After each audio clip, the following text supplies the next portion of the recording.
What's up, everybody? Welcome to episode 234 of Campus Cuts. I'm your host, Tanaka, Tava, and today I got a special guest coming in all the way from Thailand.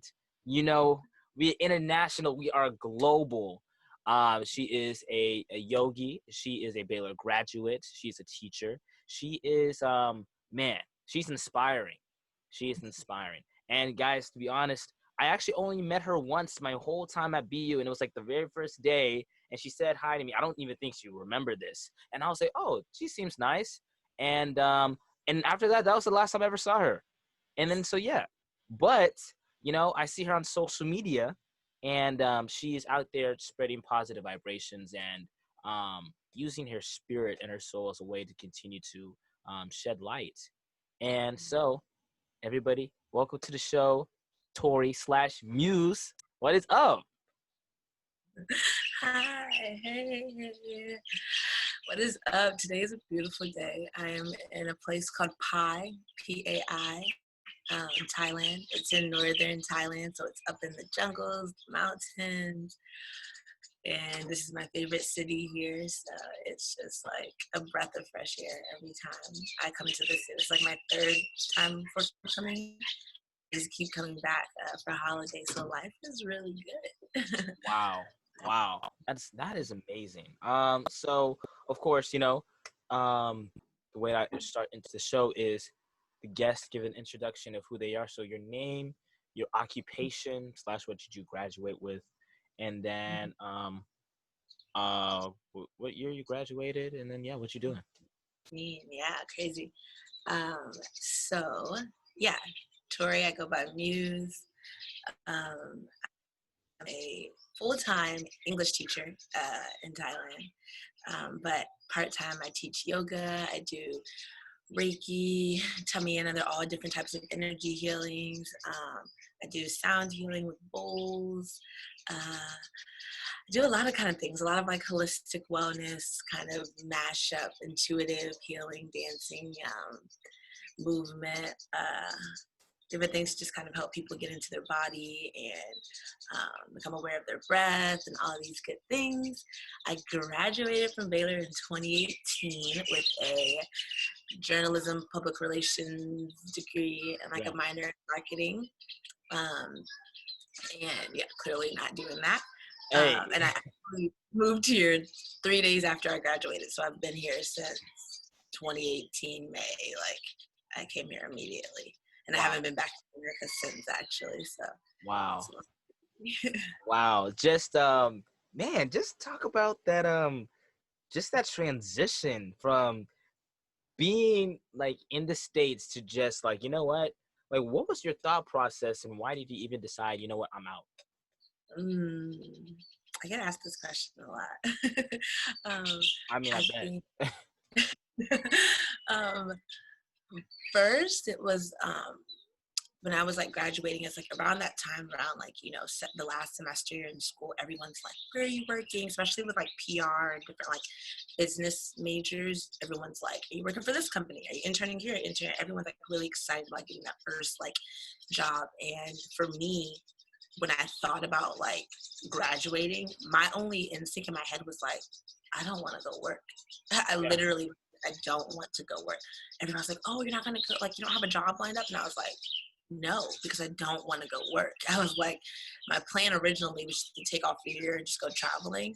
I was going to go to like Morocco and Spain, all these places and whatnot, just because I wanted something that was not, I was like, we're literally in school inside like these systems since we're like 4, some of us here, things like that. And so it's like, I was 21 because I graduated at 21. I was 21 years old. And I was sitting there and I was like, I don't even know what my brain is like outside of like Christmas break, summer break, Christmas break, summer break, Christmas break, summer break. Like that's the only time you have this freedom. And even during that time, so we're interning, we're working, we're reading summer books, we're taking summer classes, we're doing all of these things that are like putting us in this like little box or in this little system. It's like we don't even know how to we don't even know what our life is like outside of these things. And so I was like, I don't want to work at all. And then I'm just like chilling at my friend's house. we're just kicking it. She's planning her gap years because she was going to medical school. And I'm just like reading the school newspaper because only journalism, PR people read the school newspaper. And I'm reading the school newspaper and I see this like, and mind you, this is like second to last week of April. I graduated like May 12th. So this is like, all of this happens within a matter of like 3 weeks. Right. And so I'm reading this article and I'm like, oh, like there's this Baylor teach English in Thailand. And just disclaimer before I say this, the program has actually been it's not a thing anymore. So sorry for anybody that wants to do this. But they were just like, oh, we're looking for 2 more spots. Anyway, I sent the lady an email and she was like, okay, come to the meeting. Can you fill out this application? We're actually all the way booked, but like maybe if someone drops out, like you can just still come, blah, blah, blah. I had to get like reference letters done, like all within a few days. Like it was crazy. Anyway, got my reference letters, everything, went to the meeting. One of the girls that was supposed to go, her mom got cancer. Like it was like crazy that her mom got cancer. She pulled out of the trip because she was like, she wants to be home with her mom and it's like all these things. And the girl that was above me on the wait list didn't show up to the interest meeting. Right. So the woman just gave it to me. So it was also this like freak accident that I even got the position to even go to Thailand. And it was just like, whoa, mind blowing. I got it. And then I was like super, super excited. I was like, oh my gosh, like, am I got to go teach, like live in Thailand? I don't know anything about Asia. Like what? Like, this is crazy. And that's kind of how it happened. It was a very like stressful time because it all happened within like I said, like 2.5 weeks. I was booking a flight, packing up my whole apartment, graduating, like turning in last minute assignments, like all kinds of stuff. My family was not with it. Like right. It took a long time to get my mom to even, whatever. And so it was a lot of like alone. A lot of it was alone, with like the help of like my close friends and stuff, helping me pack up and kind of just like keep me motivated to go. Because from multiple times I almost just said no and didn't do it just because of all the negativity around it that I was getting. But I'm like, I think about it all the time, like how grateful I am that I didn't listen to anyone else and I just went with what I was feeling and my intuition, because this has literally been the greatest decision I've ever made in my entire life. Like, wow. Yeah. So you're saying one of the greatest decisions of your entire life, just to think about it, just from looking at a newspaper.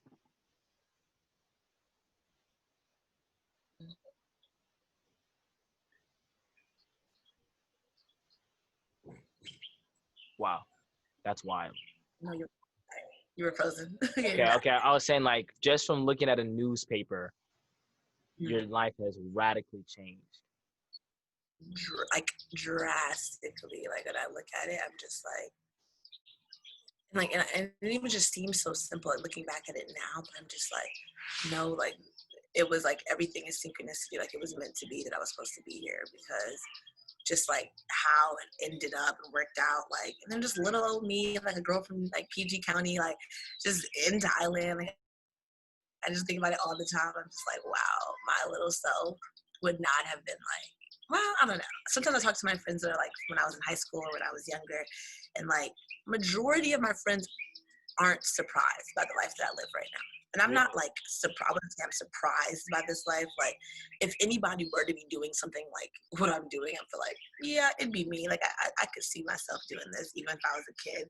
But I'm still just like, when I think about it, I'm just like, wow, like I'm just so grateful. Like my life is so wow. Yeah. that is powerful. And so now you went from a transition of living in one would consider arguably one of the greatest countries in the world to I guess another place people will call Thailand a third world country. So what was like that experience of, like, being able to first landing in Thailand and just the transition of you being able to get your feet in the water?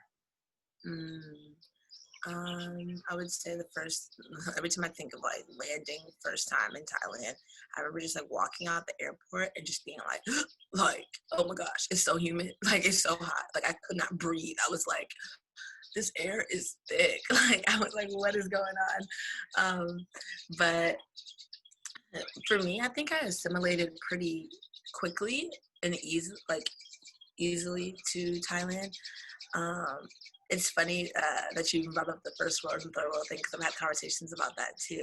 Is that like who makes the definitions of first world and third world countries? It's Right. usually first world countries. Right. Uh, but so something that's different or change is like the way that I view the rest of the world in relation to America. Thailand is quite a great country, even though they have like, we all have their, every country has their issues and things like that. But like, I'd much rather live here than live in America, point blank, period. Like point blank. Like I love Thailand. This country is beautiful. It's rich with culture. There's just good people. It's the land of smiles. They literally call it that. Like everyone is just so content with life and happy. And it was really easy for me to like get into that because I was just like, like yeah, like trying new things. And it's a really good country for like if you want to start your travels off like in Asia. A lot of backpackers begin their travels in Thailand because it's a hub, it's in the center.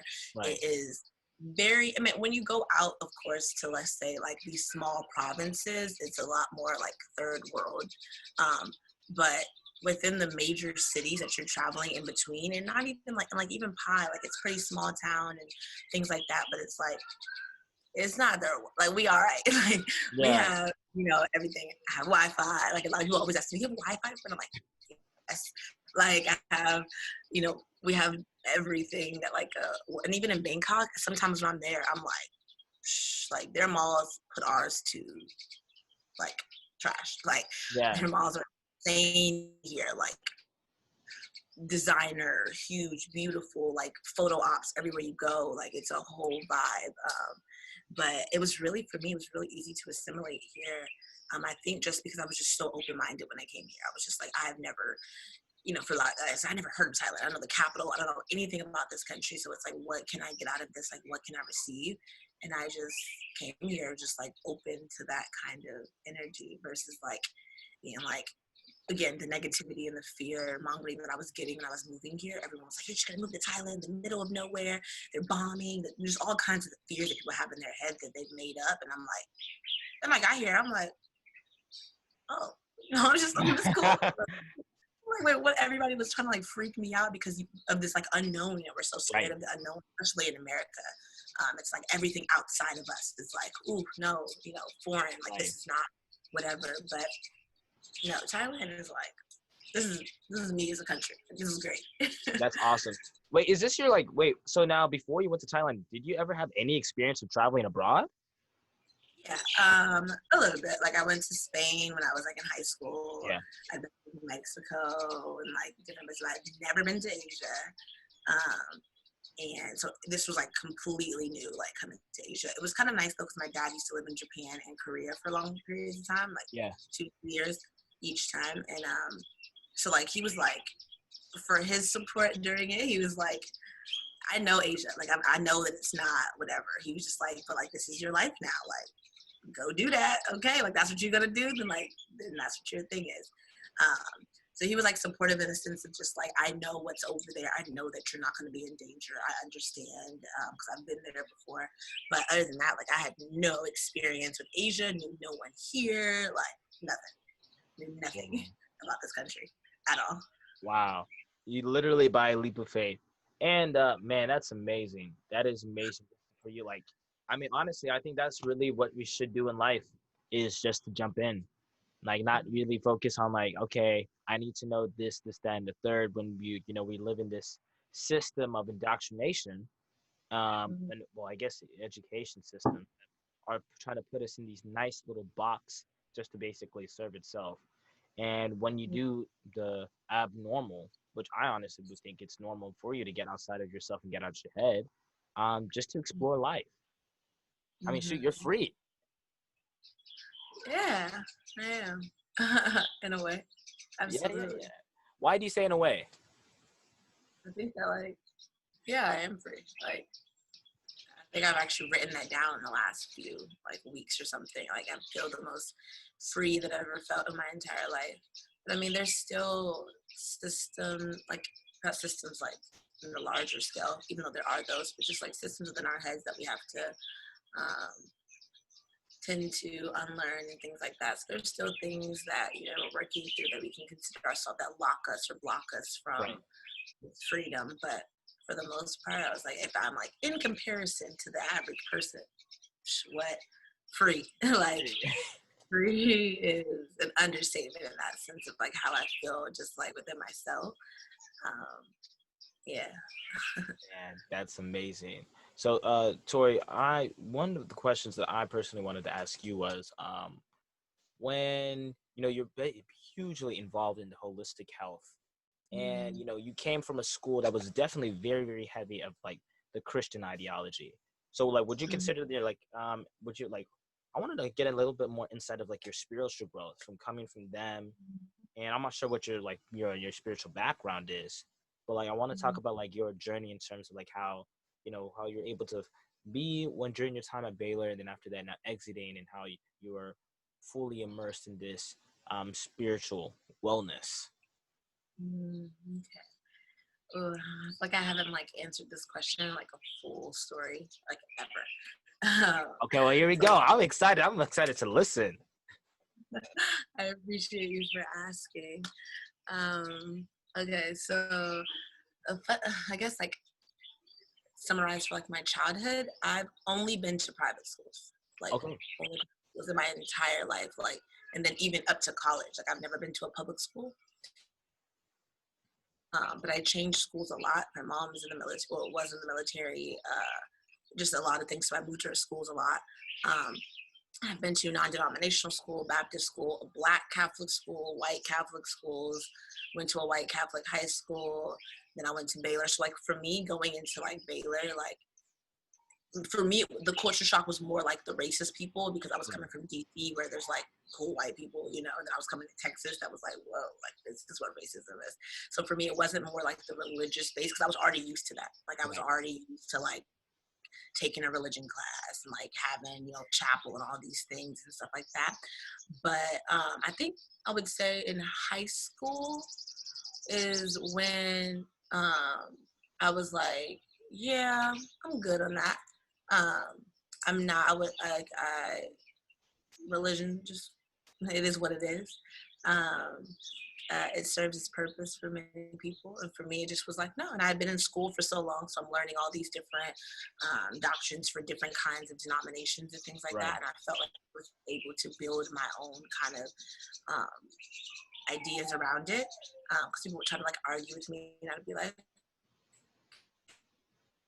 I'm gonna argue about it, but like I have knowledge of these things too. So it's not like I'm just speaking like I don't believe in this or I don't do that or I don't do that. It's like I don't have Right. anything to do with that. It's just like this is what I came to just to whatever after going through this my entire life and seeing these different being taught in these schools. This isn't just like going to church. My family is not even like a church going family, but I Yeah. was learning these things in school like every day. So it was just like intertwined in everything I did.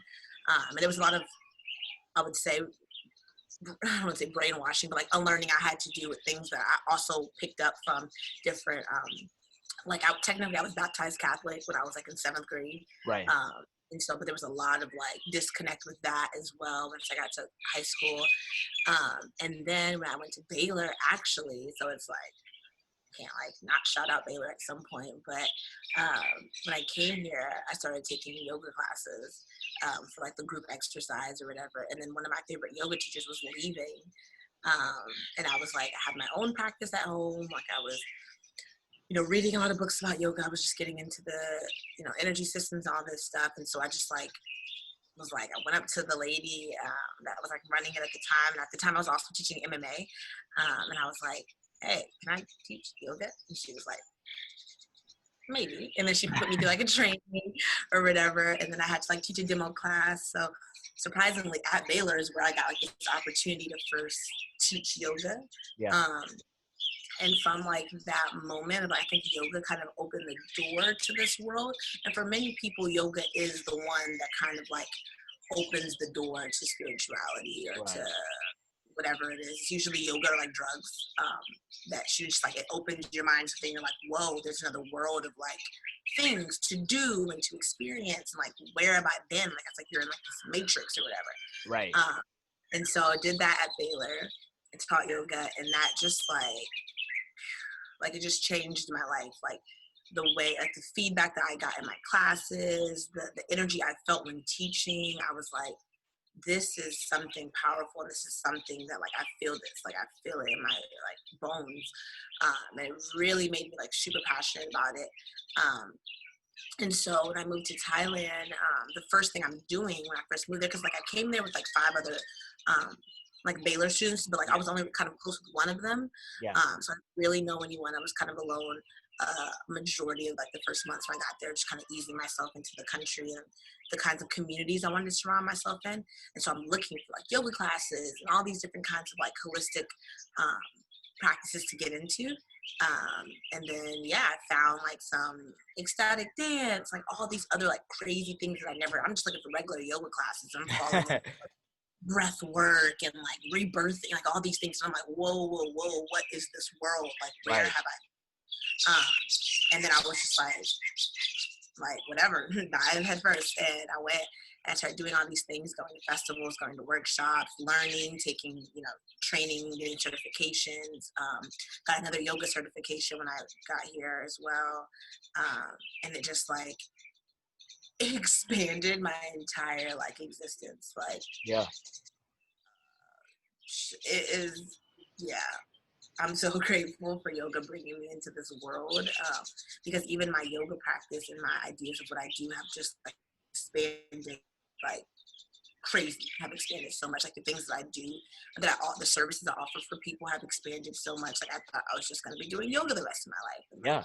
now I'm teaching breath work and meditation and ecstatic dance and intuitive movement and all these different practices that are just kind of like morphed their ways together that I felt like has become this practice that I'm just like, wow, like this is it for me. And this is what I want to share with other people. And yeah. Wow, that's really powerful. I'm actually, I told my friend about this. Where's the book? LOL. Okay, there it is. So I'm not sure if you read this book, but it's like the science of self-realization. Um, and then Like talk. but I What? haven't read. I own that book, but I Oh, haven't read it. oh, you own it. Yeah, but I haven't read it. It's Oh, it's in a America. okay. It's a great book. It Mm. is, man, it's a very powerful book. Shout out to my boy Jaden Treasure. Man, that's my guy right over here for giving me Mm. that lob. And just understanding, like, man, that is just so powerful to see how, you know, how receptive and open that your spirit was able to be in order to dive into that world. Because I know even when you try to like talk to other people here in America or States, they're like, huh? No. Mm. And I'm like, well, I mean, what would happen if you would just open yourself to the idea? I mean, I'm great. Now I'm glad and I'm grateful that, a lot of more people are making that time to do yoga, doing meditation and doing all that self-care and that self-work because it is very powerful. And now, like, with the idea of like sound healing, why do you think sound healing is effective in the way that whenever you teach it? Well, sound like we're everything's vibrations. Right. Just in general, the hertz that we listen to in music, we have like the heart frequency and we have all these different music and that we have bowls and we have instruments that can literally make these frequencies affect the vibrations in our bodies. So when you do like bowls, there's different bowls for different chakra systems. There's different tones that activate these different chakra systems. So like tone D, and this is with any kind of instrument, like you can play something in that tone and that is what that energy center is activated with. And so when you think about like healing yourself or your body and stuff, there's so many different ways to do that. I'm actually doing a course on this like in 2 months actually, like working on this now. But I've been building this course to help people to kind of just like build their garden of holistic tools, Yeah. because there's so many things for different people. And that's like one of the big things I've realized in my journey of doing all of this is like yoga might work for you, but like not for your mom. But like Yeah. sound might work for your mom, and then meditation works for your friend. And there's so many different ways for you to like find a personal practice and to make it something that is completely holistic for your whole life. So that helps your mental, your physical, your emotional, all of these different things. And I want to just like offer those tools to people because I've been going around and collecting all of these different practices and all these different, just practices and whatnot. And so I want people to realize that it's like there's not just one way of doing these things either. You don't have to be, you don't have to, be an astrologer and believe in this and it's not. It's really not that deep. Like Right. people like really like drive it home. I've gotten attacked multiple times, like from people. Like, I don't want Really? to call it attack because I don't like care much. But yeah, just like I practice like a lot of demonic things. Which kind of makes it even worse. Is like it comes from a lot of like Black women in my life. Which is really just like a whole dichotomy between that whole support of whatever.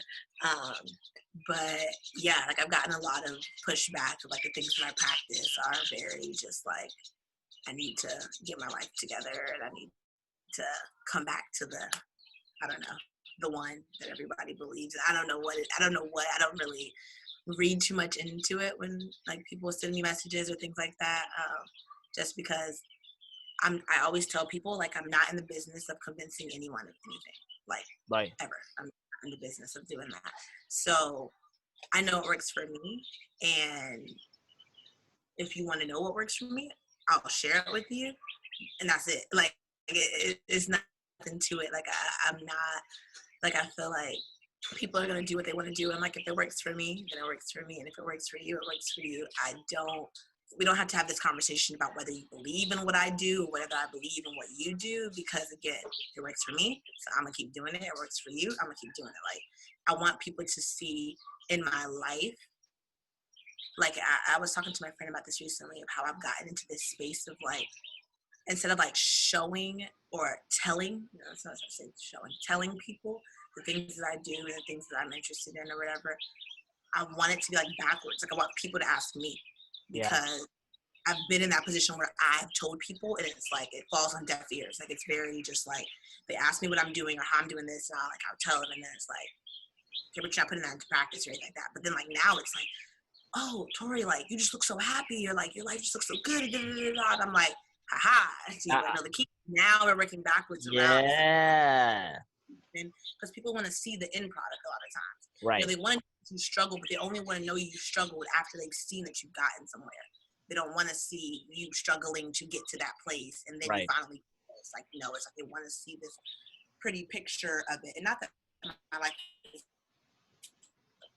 picture, but it's a pretty decent one. And I just appreciate kind of just like that working of backwards, because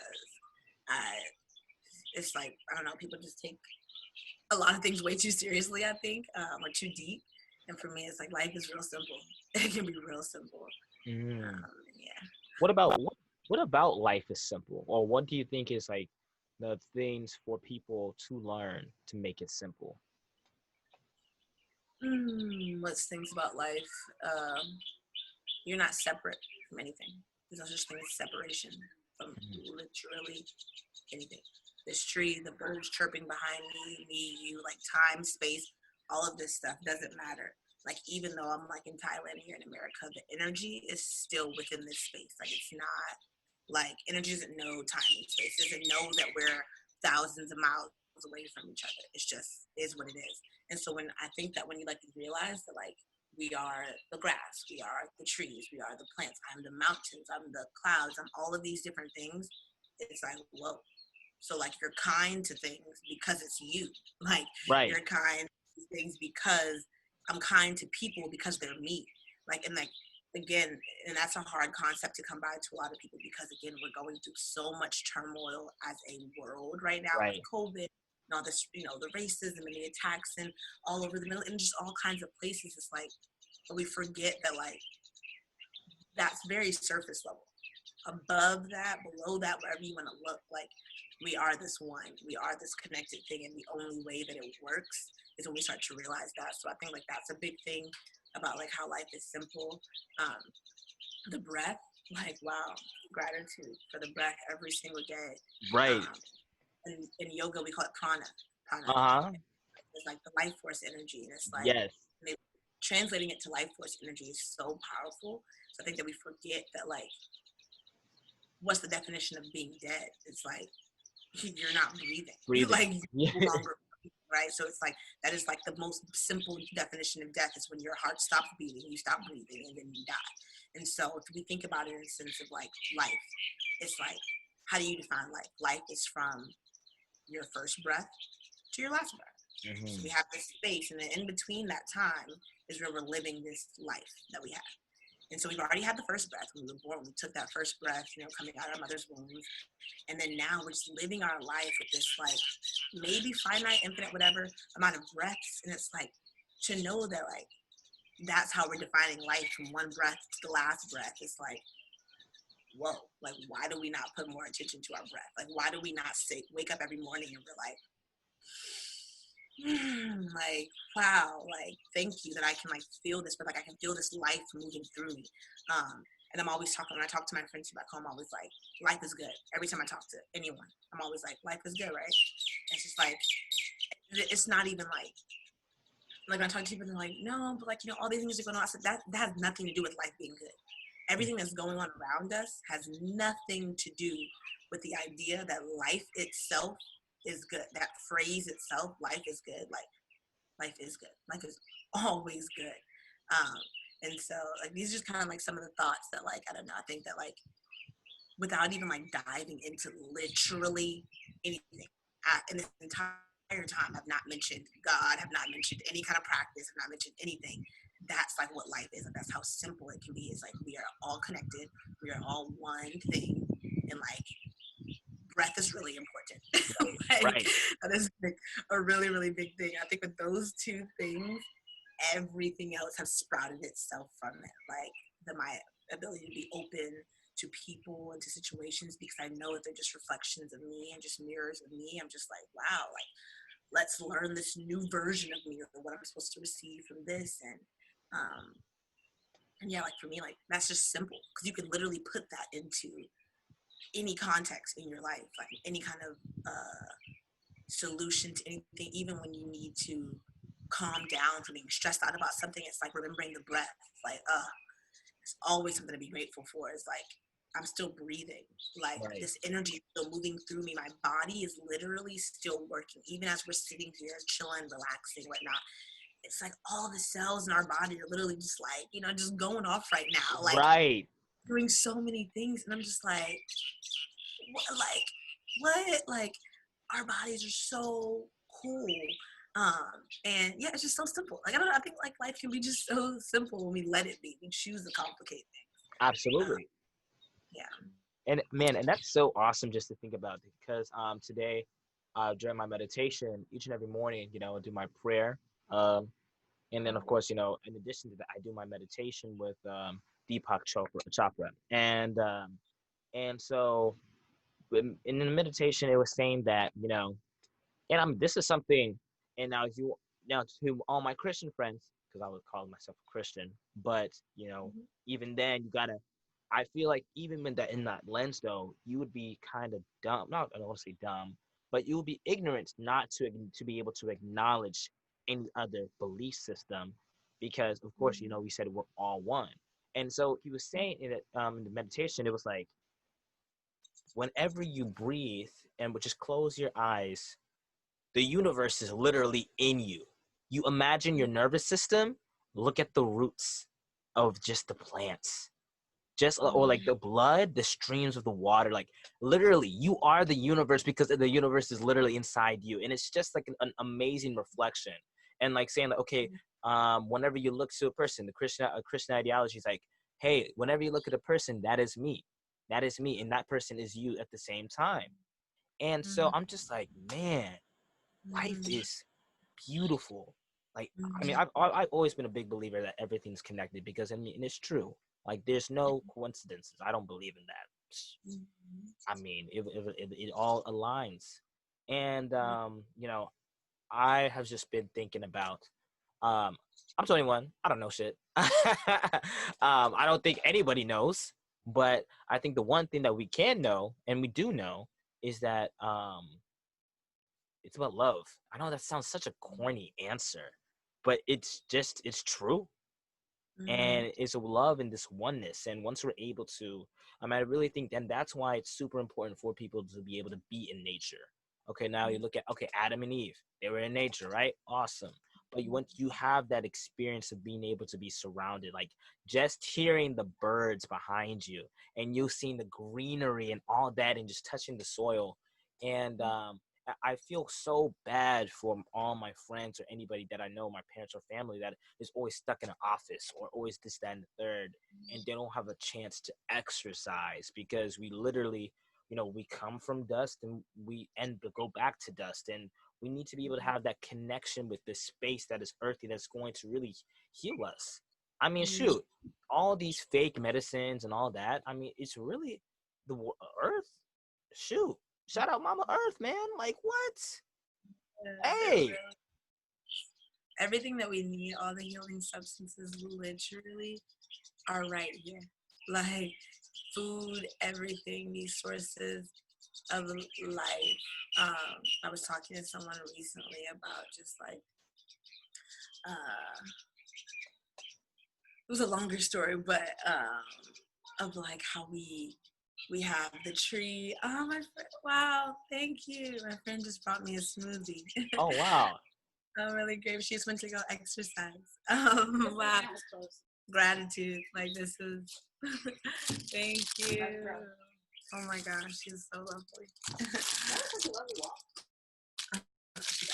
So great. That's just like life. There you go. But just how like the sun gives the tree nutrients, right? So Right. it grows at the sun, and then the tree produces the fruit, and or the vegetables or the ground or whatever, and then we eat the fruit or the vegetable. Or like how humans have we got into like the monkey now eats the fruit, and then we eat the monkey. And so we like Right. skip through steps. And so this is how some people will like justify going into like a vegan diet or things like that. As they say that like we're adding an extra step that we don't have to actually add.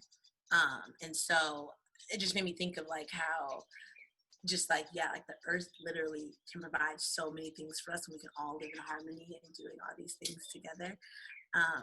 And then another thought that I came to my mind when we were talking was that again, like when we were talking about like how it's not that deep, like it's really not that deep, that like everything is connected. The fact that you were able to like break down these stories about like, oh, Adam and Eve were in, nature, in the garden, they were eating fruits and vegetables, blah. It's like everything is the same. Like that's the big thing about for me is like when people get too controlled by like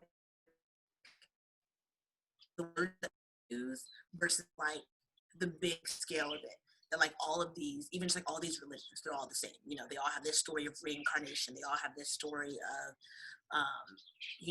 even in like Christianity, it's like, you should see Christ in others. Like that's the exact same thing as like talking about like reflections in your mirror, and everyone that you see is a perception of yourself. Like just different words. If you're saying like, oh, you're seeing the Christ in someone, it's like, yeah, you're seeing the God in them because you're a God. Like there's so many different things. I'm like, we get so nitpicky into like, well, I said that you're the Christ light. You're not an actual God. And this person over here is saying, and I'm like, does it really matter when y'all believe the same things? It's like that. That's what gets us so divided with everything. It's like Democrat, Republican, liberal, all these different things. I'm like, that is literally going against the flow of the separation. There's no such thing as like separation. We are all connected. So if we're all connected, there's no such thing as this and that and this and that. It's like there's still this like common ground that we are all like living on, that like we just choose to be so like, I don't know, like we just put so much effort into like choosing between which words are right and what person's doing this and if I should do that, versus like sitting down and like you're like, whoa, actually what you do is good for you, what I do is good for me, and we're all kind of doing the same thing, so it's kind of great. And yeah, I don't know, that was just a random thought that I had when you were talking. Yeah, man. That's awesome. That's powerful. What was I going to ask you? Oh yeah. So you mentioned about COVID-19. So I guess, how has Thailand, your experience in just like, I guess no. Let me phrase this right, because I got to be an interviewer. Um, how has this COVID-19 situation, what has it exposed to you? whether about yourself, whether about the situation, about like, you know, how you interact with the world. What has this time really showed you? Mm, hmm. I think, no, I believe that the first thing that comes to my mind is stillness. Um, just this space of like when COVID things hit and whatnot. I was in Bangkok. I had just started a new job at a new school. So I met my students for like a week and a day, and then I was teaching them online. They were like, "Who is this lady? That's our teacher, like teaching us on the computer." So it was really crazy. But I had just moved into a new apartment. And I'm like, navigating like a new job, new apartment, and then COVID's hit, and I'm just like, oh, there's so many things going on right now. Like, what do I do? How do I ground myself? How do I come back to the body, come back to the breath? And a lot of it was like at nighttime, I would realize in Bangkok, like I said, Bangkok is like New York City. Like Bangkok is Manhattan. Like it is like booming all the time. Right. All skyscrapers, lots of cars, all kinds of things. And when COVID hit, and we had a curfew for a little while, at nighttime, it was silent. You don't get that in Bangkok. You don't get that in most major cities in general. Right. And when I would sit at nighttime, like outside, like chilling, smoking outside, I'd be like, I can hear the nighttime. And I'm so grateful for that. Like, I was like, I don't even know what nighttime sounds like in Bangkok without the cars and the honking and the people. And I felt like that was like a really big, like, testament to like ourselves of like how, oh, it's like I don't know how much to share with like things that I think about in my head. But essentially like how I look at like the whole like kind of COVID thing is that um, we have yin and we have yang energy, right? So Yeah. everyone has this yang within themselves, and it's also within the universe. Um, Yang is very much fire, masculine, the active, the doer, and then feminine is very more passive and moon-like and flowy and Right. go with this. And for a long time, we live in a yang society, like without a doubt. We live in Right. like a very that's within the world, like not just America. This is like everyone's based off of like capitalism, tourism, all these systems, whatever, blah blah blah. And so we're always moving, we're always going, we're always doing things, and we're never balancing that out, right? And so now Mother Earth was like, yeah, actually, y'all need to be in the house. You know what I mean? Y'all need to actually slow down because I need to slow down. I need to balance myself because you guys have turned this energy, and now we have this yang is like up here, we have this yin that's down here. We need to bring this back to equilibrium. And so I believe that like that was like really what was happening when this first started, was like for us to just pause, like to find this stillness and to be like, look, we have been moving, like moving constantly. We have not taken a second to just like breathe, like just take a moment for that. Um, and COVID really, really did that for me. Like it was like a time to like stop and to like look at what is it that I've been missing this whole time. And I feel like at the beginning it was very like I was not liking the energy that was surrounded around it at all. I didn't delete my Twitter, but I like deleted the app so I don't get on Twitter anymore because it's just like a very negative space. And I was just looking at like how people were like talking. They were like, if you don't come out of COVID with a new job or just all these different energies. And I Right. was the whole reason why we got here is like because y'all are sit down and breathe. Like this is the perfect time for you to go within. If you ain't got nothing to do, you're not missing no parties, no one's out and about, like you have nothing to do, right? And it's like even then, we still have this yang track mind. Everyone's like, yeah, like I try to do this, I want to do this, and I'm like, wow, like this, it really just put up a mirror to like look at the world and just like, and it took months. Like the first few months, everyone was going ham, like still working, still doing all these things. And then now that we get to like somewhat the end, I don't know about what's going on in America, but like somewhat towards the end, it's like we really look at ourselves as like a collective consciousness, the collective around the world. We've done a way better job at like slowing down.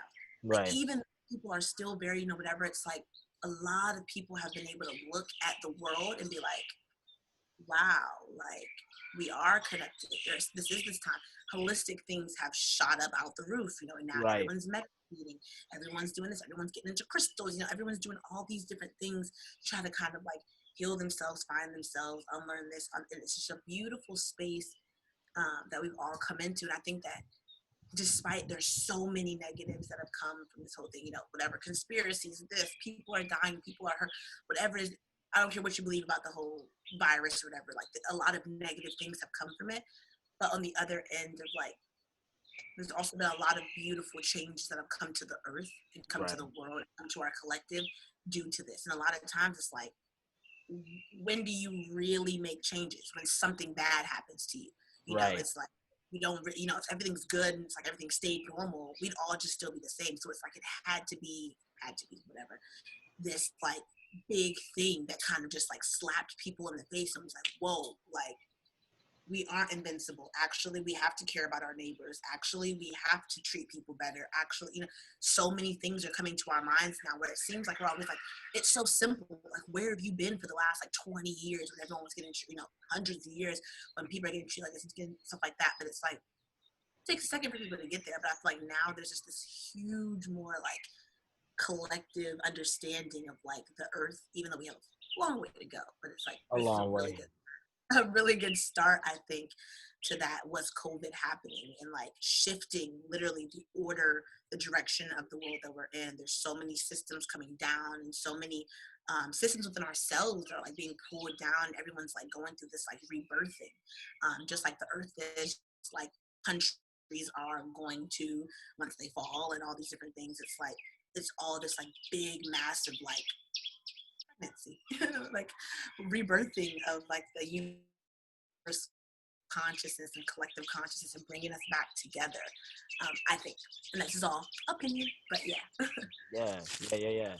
That's really refreshing.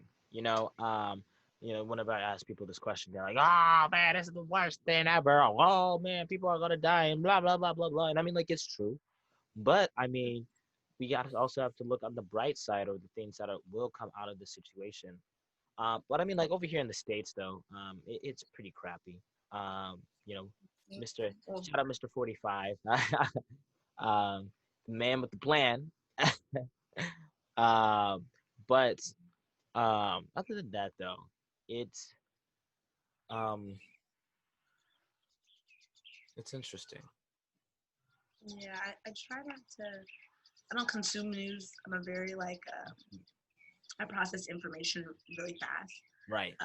and so like, I'm a quick learner. Like I'm just like, and so news for me is very like it can be very detrimental or very very good. Right. Choose to just because major. No, like no, my peace within myself and my life is so much more important to me than knowing what's going on. Right. That like not that was not that what's going on because I know what's going on, but I don't want to hear your take on what's going on. You know what I mean? Like I don't want. That's why I had to delete Twitter because I was like, personally, I don't care what you guys think about this. And usually, when people talk about things, or when people are putting out their opinions and things, it's very negative. Right. And we just mindlessly consume that, and our subconscious doesn't know the difference. Even if you're reading it in Exactly. your subconscious is still processing these things, and it's like I don't want to see the world as a negative place. I don't want to see people. I don't want to hate a race of people. I don't Right. want to have any of this hatred or anger in my heart that has fueled so many people for so long. But it doesn't make sense to me. Right. There's no hatred or no. There could be frustration. There can be a lot of different other emotions, but there is no sense of like separateness. You know what I mean? Mhm.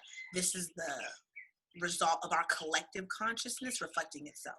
Right. Like how we think, behind closed doors, how we do this, all that stuff. That's why the world looks like the way that it works. It's like when people are the reflection of ourselves, we attract what we attract, and we have this, like you're a reflection of me, I'm a reflection of you, I am this. When you have this collective consciousness reflecting itself to become the world and the society that we live in, it's like we really should be turning an eye inward to be like, why does this stuff exist? Why Right. do we do this way? Like, this is us. Like, we're not separate from this at all. We're not separate from COVID. We're not separate from the race issues in America. We're not separate from what's going on in the Middle East. We're not separate from any of that. This is all a reflection of like our collective conscious that we have to fix, And you start individually, and then it raises the vibration of yourself. You raise your own vibration. You begin to raise the vibration of the collective. And so it's like that's where I think the work comes in, and the focus should be like, and during this time is like, what more can you do right now than raise your vibration, is to be above these things. Like I used to always tell people, like, if you're in a situation where everyone around you is negative, then your inner voice has to be the loudest motherfucker in the room. Like Right. like if everyone around you is telling you you ain't shit, you're not this, then inside of myself, I'm going off for me. Like I am like, you're this, you're that, you're great, all of these things. So when I look at the world that way, and I'm like, there's a lot of fucked up shit going on. There's a lot of messed up things that we need to fix, and that we need to do that stuff. It's like, okay, let me look within myself, and let me like raise that vibration to be like, it's all right that these things are happening. They will get fixed. They will come, like, to really believe and have faith in that like we are abundant and that we have everything that we need in this moment, and that when we need more, it will be provided for us, and just all these kind of things, and just realizing that like we're gonna be okay as long as like, I just feel like this is the time to just really take that time to go inward, like to take the time to talk to yourself, reconnect, for sure. Absolutely. That's super good. That's super good. And yeah, I guess you answered the question I was going to answer, like ask was, do you really think it's about looking inside ourselves? Because now more and more, um, they have the saying is, if you want to seek the change in the world, you got to change yourself. But I really think it is true that you can't control the outside world, and you can't control any other person. The only thing that you really can't control is yourself at the end of the day.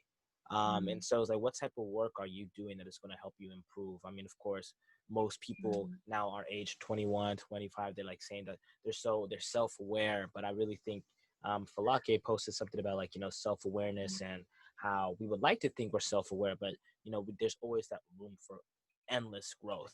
And I mean, like, this is a lifelong journey of looking into ourselves and developing to the person or to the being that we like to think, or like ought to think that we can eventually become. I agree with that. Yeah, I do believe that like going within is the most important thing. And I think that we know this, like we understand this concept, but we pick and choose when we want it to be relevant.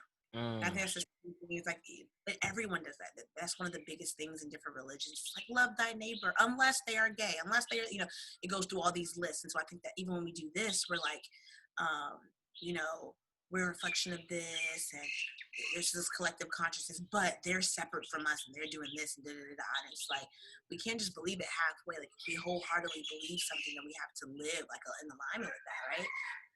And so I see that as being very, very important. And self-awareness, I think that's really interesting. I saw Falake's post the other day as well, and I was thinking about like when I was reading her post, I was like thinking about like, what's my definition of like self-awareness, or just like, did I agree with her, did I disagree? I was just like having this little debate in my head when I was just scrolling, and I was like, again, like that life is so simple. Like self-awareness doesn't even have to be that deep. Like self-awareness, like your breath, like lots of meditators talk about it. Deepak talks about it. Tons of people, Joe Dispenza, everyone, is that your breath is your doorway to the present moment, is your doorway to self-awareness. Right. Whenever you come to one of the classes or any of the practices that I teach, I help you connect with your breath first. Because I'm like, that is where you get self-awareness. Once you can hear the sound of your breath, you can feel the rhythm of your body, you can get in tune with how your body is moving and how it's working together. It changes things for you. Even when you talk to people, like I was saying, how again life is simple, is that when I talk to someone, I don't know what to say, or if I'm getting frustrated or I'm getting any kind of emotion, I breathe. Like I pause and I breathe, and that itself helps you become self-aware of what you're about to say, who you're talking to. It helps you pick up on the energy that you're interacting with these people, and you're just like, okay. I was gonna say something totally different, but now, you just have this space, this like I call it the sacred pause, this pause between the breath. When you inhale, you have this moment of just like lightness, and then you exhale. You come back to the present moment. You ground yourself back here, and you're just like, wow, I'm back. Yes, we can go through a list of like self-awareness of like traumas and unlearning, behaviors and understanding, what's your personality type and what's the numerology and all the Enneagram and all these different types. The queen of quizzes. I love taking. I'm a big fan of a quiz, um, but it's like, again, it can be simple. Like it doesn't have to be that Right. complicated. Like once you do that, just breathing and coming back to your body into the present moment, it's gonna cause you for reflection. Because Right. then you begin to ask yourself questions. Like when you breathe in a situation, when I have to breathe in a situation, I'm like, okay, why did I feel that way? Whenever I feel like a negative emotion or whenever I feel something, I'm like, let me ask myself before I react to this. Let me ask myself why I'm feeling that. Because again, everything's a reflection. Everything is your mirror. So it's like if something is bothering you or something is about something in a situation, it's like ask yourself, talk to yourself. That's one of the biggest things that I think I teach and has become like my overarching thing. I teach this yoga. I don't know if you can even call it yoga anymore, but I teach this practice called intuitive flow. It's like an intuitive movement, and it's all about learning to trust your intuition.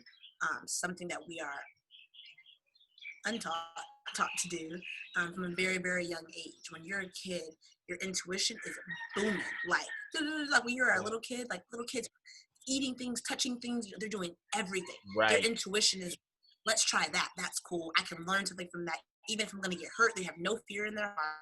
It's very like, my body is drawing me to this, I'm going to do this. Then you hit about, I don't know, whatever age, and your mom's like, no, you can't do that. No, you can't do that. You go to school, it's like, no, you can't do that. You can't like this color. You can't like that.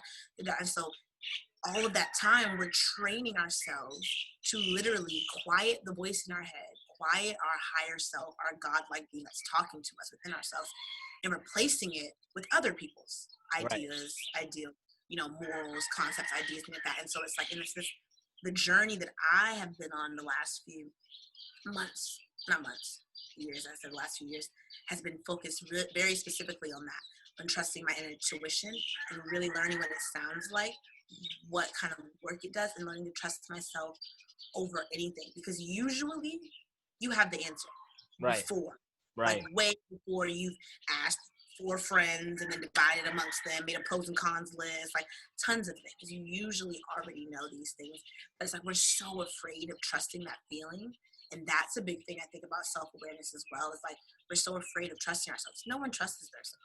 We all have trust issues, and there's just like a whole thing of like we don't trust other people, we don't trust ourselves. And the reason why we don't trust other people, why we can't have these healthy relationships and all these things, friendships, relationship, whatever you want to call it, because we don't trust ourselves. Again, it's,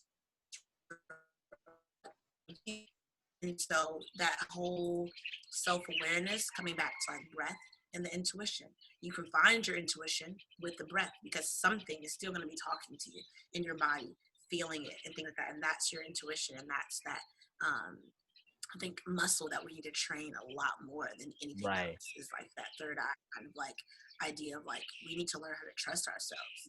Because if you really sit down and you think about it, because at one point I like sat down with myself and I was like, do I trust myself? And I was like, no, I don't.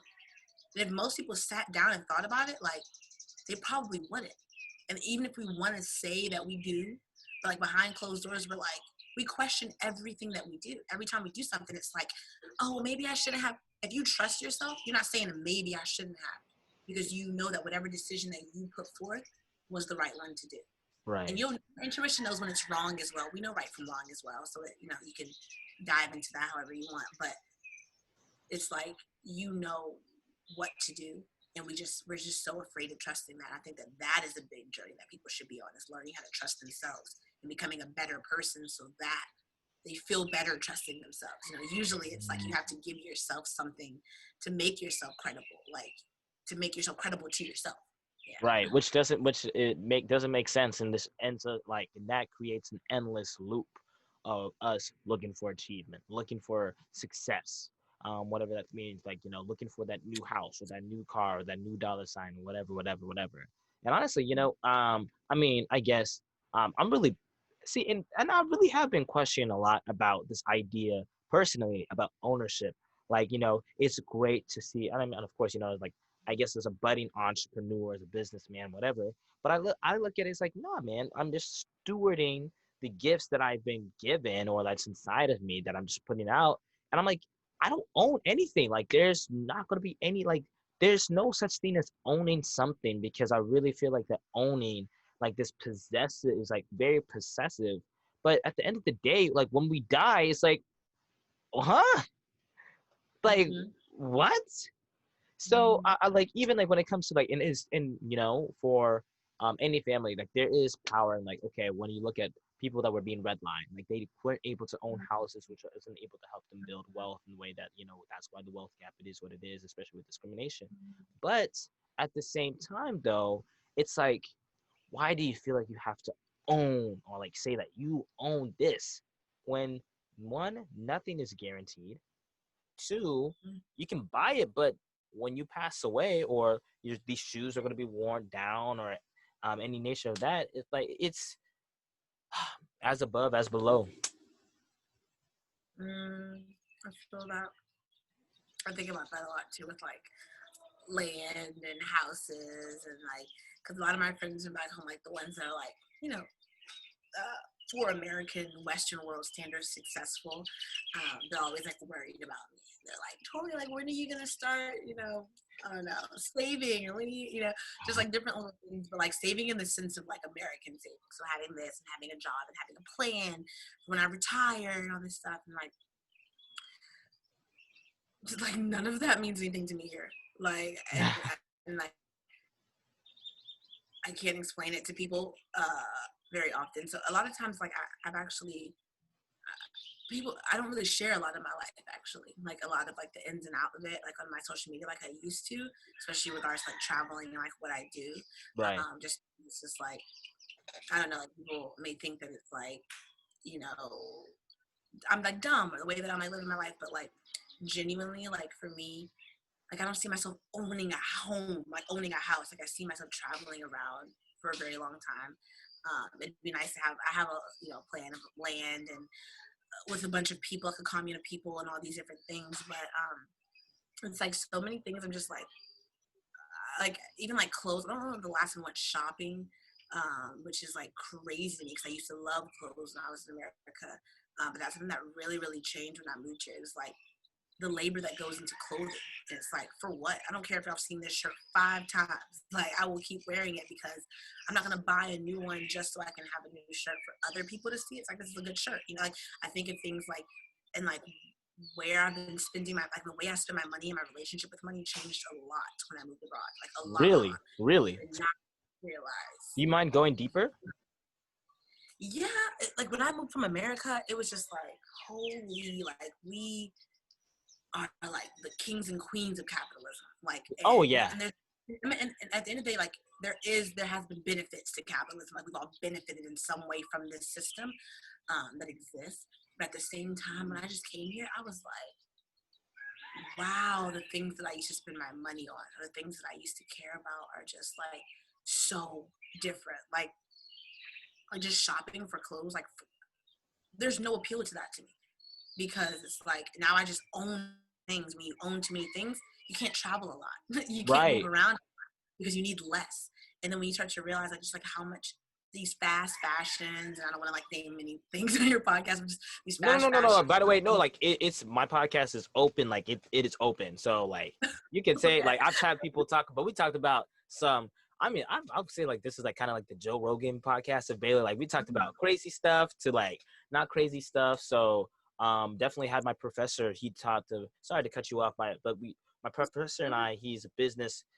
He's my mentor, and we talked about like how the manipulation of Indian child labor for makeup with was it Ulta, not Ulta, I forgot which makeup company, but they used mica and how like they like like digging on that and like fast fashion and all these things. And so it's open. you, Okay. you can name drop, I don't care. When you're living in a country like this as well, it's like a lot of their things that they're sourcing are from here. You Yeah. know what I mean? So I'm looking at like I went to Vietnam. North Face is made in Vietnam. You can get North Faces for like $10 in Vietnam. That's crazy to me. When in America, we're selling them for like 150 a jacket. Like Right. it's insane, but it's because they're making them in Vietnam. Just all these things. So I'm just like, for me, I don't need, like, when you really start to look at like what you actually need, it puts a lot into perspective when I moved here.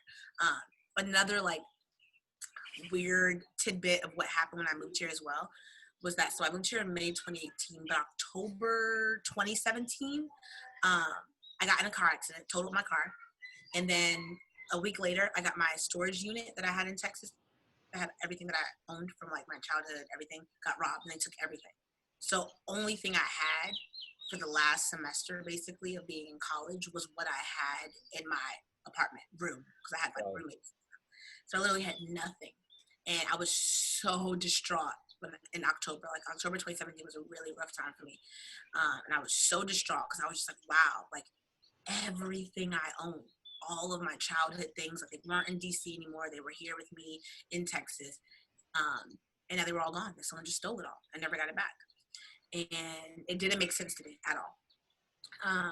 And then when May came around, and I was struggling with like support from family and things to try to move my life to Thailand without like any help or anyone, whatever, I was like, wow, you know what made this really easy? I only have what's in my room. Like I literally only had what was in my room. And so one of my best friends, she's still lives in Texas, Aisley, shout out Ace, but she has all my stuff at their like house or in their storage unit or whatever. But it was like not so much stuff because I have a lot. And I always remember like how when all of those things were stolen from me, and I think about it and I'm like, wow, like there were lots of memories in that and like all of these things, but I'm also so grateful that I don't have those attachments anymore.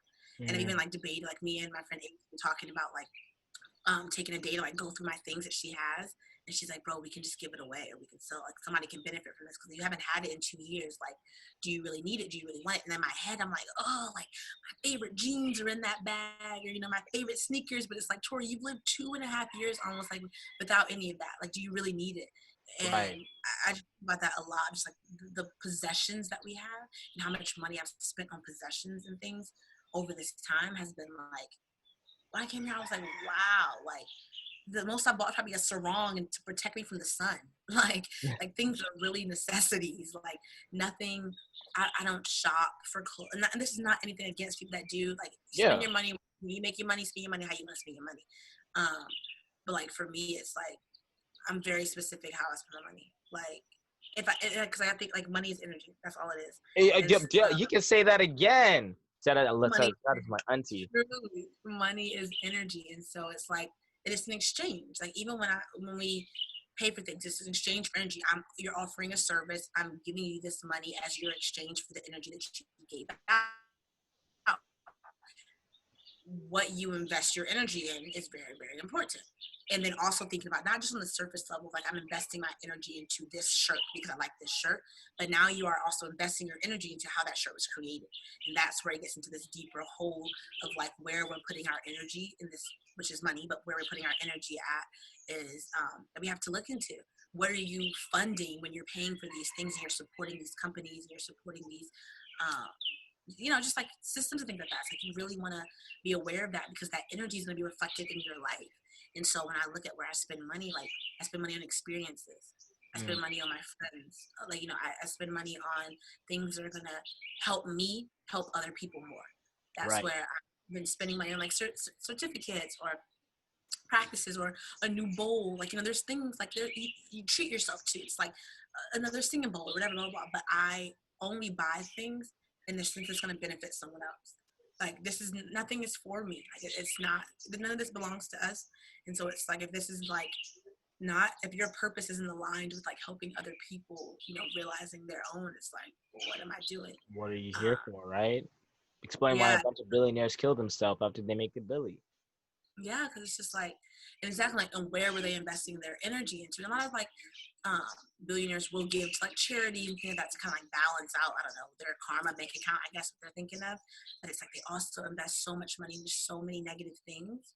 And that's just going to continue to reflect itself. And that's what I try to tell people, like, you have to be very aware.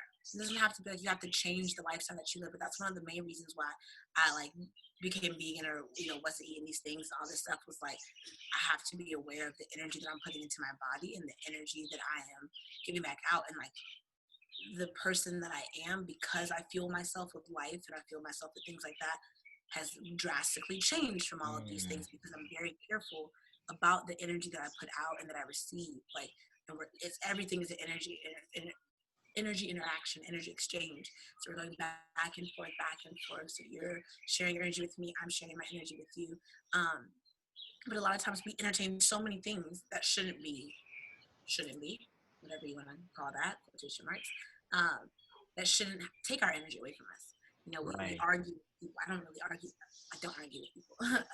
I am like, I'll give up so quickly because I'm like, there's no reason for me to put this energy into that. We don't have to have this art. Just like, I don't know, like we just really put our energy into a lot of things that don't really serve us. And then we wonder why, like later on, we're like, what is going on? Why do I feel this way? Or what? It's like, reflect on where you've put your energy in the last few months, where has it been put in? And then how is it going to come back out? Because what you put in is what you get out. So right. you're putting energy into negative things or whatever. Negativity is a result of that in your own life. And we don't want to live like that. Yeah, that's that's a great word. That is awesome. That is incredible. And so now, speak on that. Um, yeah, what does your lifestyle consist of? Since you would practically say you're a minimalist. I mean, I would consider myself. I don't like to say consider myself in the American modern sense to be very minimalistic. I mean, of course, I'm thinking about like the French culture, and when it comes to clothes and fashion, I love fashion, but it's like rather have like a few select pieces of not even designer brand, but of like nice quality clothing that is not going to deteriorate over time rather than like some hot fashion, fast fashion thing trend that is going to like, get dirty or shrink in a little bit, and why do you value that minimalism so much? So I wouldn't say I'm a minimalist. I'm trying to ease my way into that. My mom keeps sending me care packages of more things. I'm like, Mom, stop sending me things. I don't need things. So I'm trying to become less, and I know I've gotten a lot better than I was, but I'm still it's still an upward battle. Because again, I love clothes too. I love so many things, trinkets and crystals and all kinds of stuff.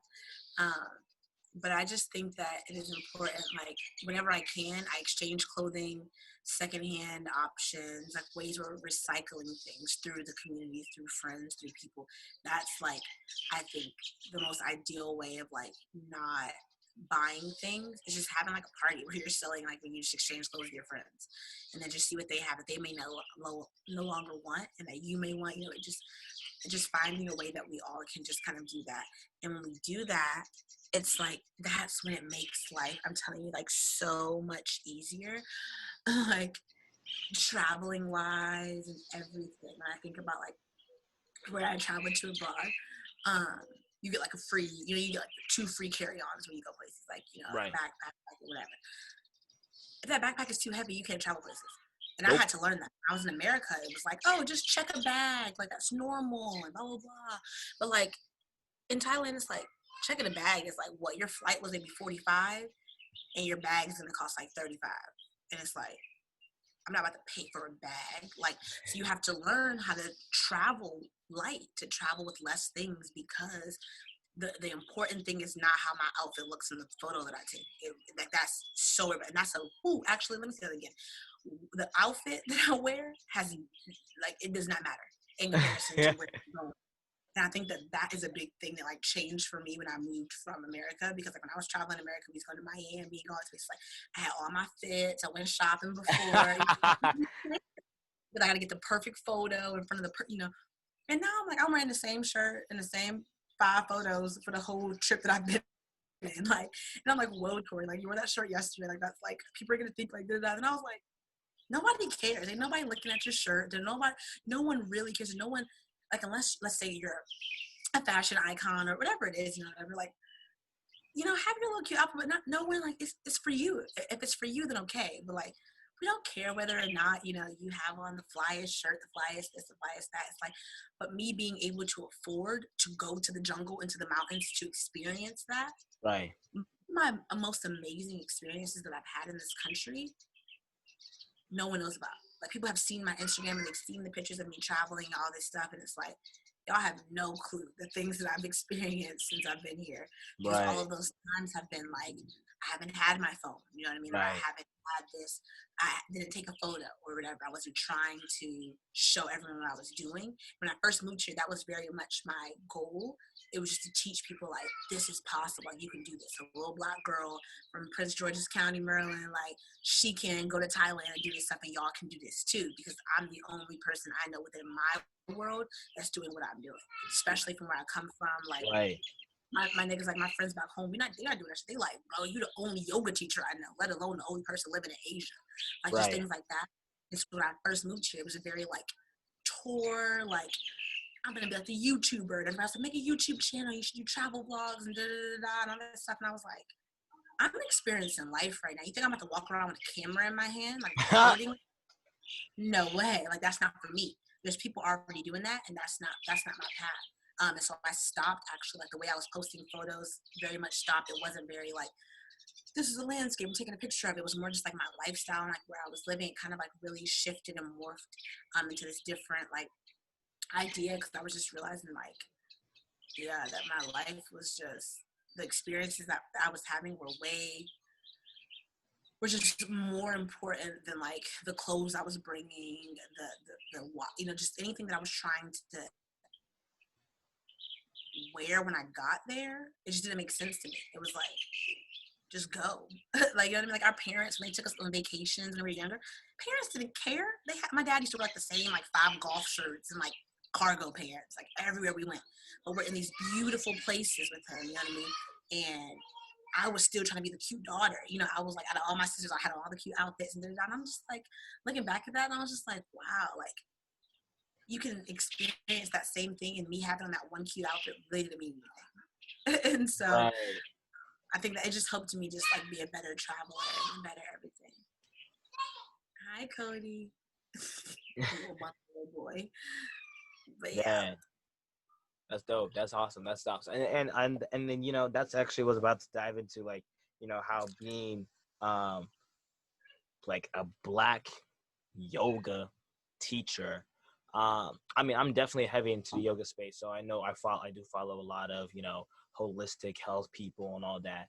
But I mean, like, beforehand, um, you know, that is so important in, like, just the idea of like representation. Like, you are showing that it is possible for somebody like you to be in a whole different country where there's not a lot of people that are going to look like you in Thailand. If I'm not mistaken. Not a lot, but a lot more than you would think. Very, very true. We have a whole like community, specifically in Bangkok. Most countries actually have their own like Black travelers abroad, like a Facebook group, a WhatsApp group. We hang out, we do things together. I'm traveling with one of my friends that I met through the Black group in Bangkok called Ebony Expats. So shout out Tori. She's actually from Houston. She went to U of H, so she's also like a Texas. But she's dope. She's been here, I think, 4 years now. She Yeah. started a group called Expats. It's an LLC now, a whole company about helping Black people travel and our experiences and things like that. And so yeah, we do have quite an amazing community here. I'm able to get my hair done. Like, we have like 5 girls that do braids and whatnot, and like from the Ivory Coast, from like these like women. Like, there's a lot of Africans here, so a lot of them have companies here, which is kind of cool. And so it's actually been quite nice. Like, at least in Bangkok, like, it's not as much like a whoa, like, you're different. And especially like in Bangkok, like, I've been there for so long, and I'm frequenting the same places, and so it's very I don't know, easy to be, I guess, Black in Bangkok. Of course, in Asia in general, there's colorism within their own culture. Right. Um, and I learned that a lot from teaching Thai kids. Just the difference between like being like Chinese Thai, like descendant versus like, different Thai. So, but Thai are brown. Thai people are brown. Like, which ones come from what, but brown ties are treated differently than lighter ties. They have the whitening cream. It's a very Asian thing. Right. That I appreciate, or I'm privileged to have, is that in Thailand, I'm foreign. And so being a Black girl in Thailand, it's like my dark skin is very like, oh, like, you're beautiful, you're dark, da, da, da, da. But then for like a Thai, my students who are dark, my kids are like, oh, teacher, the Black one. And I'm like, that's not what you call it. He's 7. You know what I mean? But they're already getting these words of like they're dark and that's not beautiful. And so I always feel bad about like the fact that like I get a pass because I'm foreign, but within this country, within their society, it's like that colorism still exists, and you're walking around seeing signs of whitening creams and things like that. So there's that, but it doesn't particularly bother me because I love my skin. But it hasn't been too bad. When you come up to like the mountains or the jungles, like people look at you a little differently. Not actually don't. People are really obsessed with Rastafarian culture in Thailand Right. as well, especially in Yeah. the island in the north. Mm-hmm. And so usually when I go to the islands or the mountains in the jungle, like to these outskirts places, you have like Thai men with long, long locks and just like all kinds of tattoos and piercings, and they're very welcoming of Black people because they love that culture and they appreciate Right. that culture a lot. And so I've realized like in Bangkok it can be a little because there's so many tourists and stuff. At least when you go out to the islands or the mountainous jungle-ish areas, it's like this is kind of dope. But like you're all the way in the mountains of Thailand and like you've just been growing locks for 17 years and like you Yeah. know about all this culture in Jamaica and Rastafarian culture, stuff like that. And it's kind of cool to just see like how far spread this Black culture has gotten into the world. Oh yeah, man. The African diaspora is crazy. I just found out like yesterday how there were like pyramids in Mexico, and there was like a pyramid in the Grand Canyon, and like how Egyptian culture. And I was watching like this documentary with with a girlfriend, and just seeing like the man, just wow, like Black culture has influenced everything. Mm-hmm. Literally, it's so beautiful though. Like I have really appreciated it. I have not had many issues with being Black here.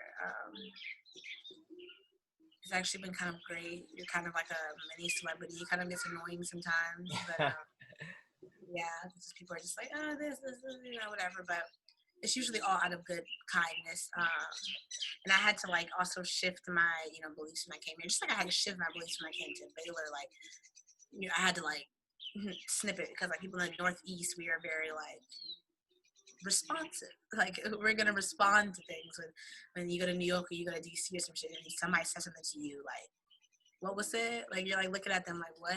And so like came to Baylor, it was like I had to get used to like racist white people, and I was like, Tori, like you were coming to the South, like they are nice, Southern hospitality, like let's learn how to be normal in Texas, and like I had to do that when I came to Thailand. It was like when people would ask me questions about like just being Black or just like like walking down the street and little grandma on the side of the road making sticky rice and papaya salad or something. And she's like, oh, so thick, like, da, da, da. And I'm like, or just the questions that they make, or they like touch you or whatever. And I'm like, whoa, like, Tori, you are in a space of being able to educate these people genuinely because they honestly have no Idea.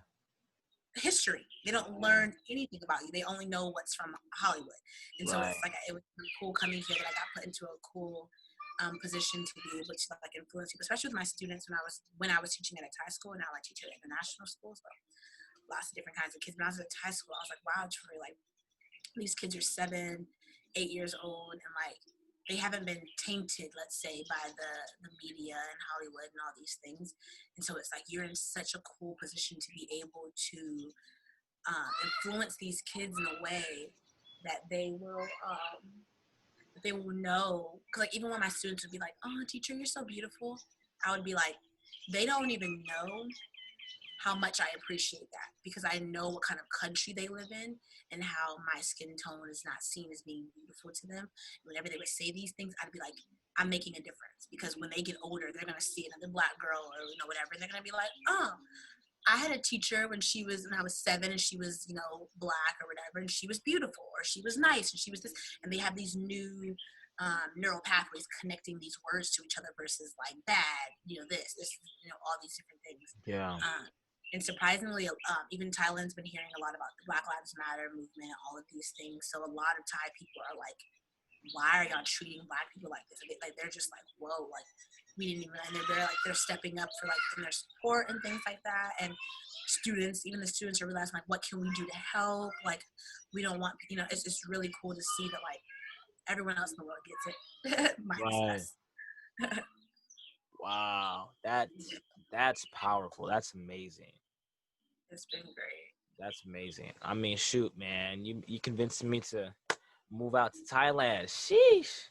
I'm trying to get everybody out here or anywhere, honestly, but Thailand's a good place to start.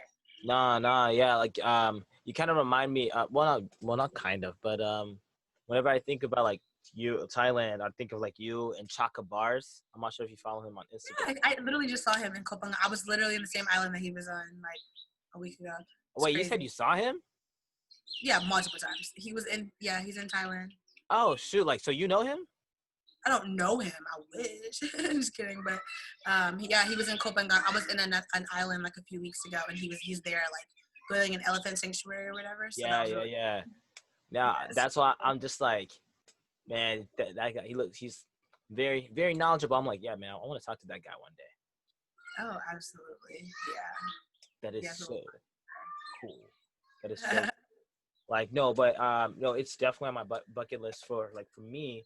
I know for a fact that I definitely want to live internationally. I don't want to live here, whether it's back home in Africa or somewhere. It's just like I mean, hey, since I'm in this capitalistic society, let me thrive off of that, thrive off and use it to my advantage in a way that's gonna be ethical. And after that, buy some land out in Thailand or internationally, and just be able to like live there, um, because I think it's just I'm not even trying to be like an influencer or anything anymore. Or I thought, I mean, I don't think fame is. I don't see. I've just been really thinking about freedom a lot, and my mentor was telling me today, freedom is a state of mind, and I already have that free state of mind, freedom. Now it's just more of like, how can I put that into action, and then how can I get the fam, free as well. That's what I've just been thinking about. Mm-hmm. Well, that's very true. I think that there's so many ways to build that freedom. Once we realize the many ways there are to be free, Right. and a lot of times it happens only when you step out of the society that you're in. Oh, absolutely. I wholeheartedly believe that like I can understand why people think the way that they think, and why I'm privileged to think the way that I think now because I've lived abroad now. And so even the things that I said 2 years ago would have been like, what? And then now I'm just like, this is normal. So even when people, listen, they may be like, what? This girl is like crazy. But like, I'm telling you, when you get out of the matrix, when you get out of the, Oh yeah. you get out, it's like, okay, this is what life is about. So none of that actually mattered. Yeah. Okay, cool.